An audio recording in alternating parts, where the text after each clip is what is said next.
गुळामध्ये दूध घालून तुम्ही ही एकदा रेसिपी केलीत ना, तर आवर्जून पुन्हा घरातली मंडळी कर म्हणणार बरं का.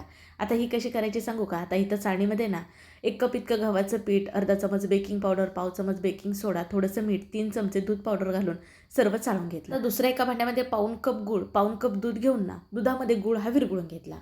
आता बघा जे कोरडे जिन्नस होते त्याच्यामध्ये ना गाजराचा खीस घालून मिसळून घेतला. नंतर दुधामध्ये गूळ विरघळलेलं जे होतं ना ते गाळणीने गाळून घेतलं. पाव कप इतकं तूप, व्हॅनिला इसेन्स घालून ना सर्व छान प्रकारे फेटून घेतलं. इथं बॅटर आपलं केकसाठी तयार झालं. केक टीनमध्ये अगोदरच बटर पेपर घालून तुपाने ग्रीस करून घेतलं होतं. बॅटर ना केक टीनमध्ये काढून घेतलं.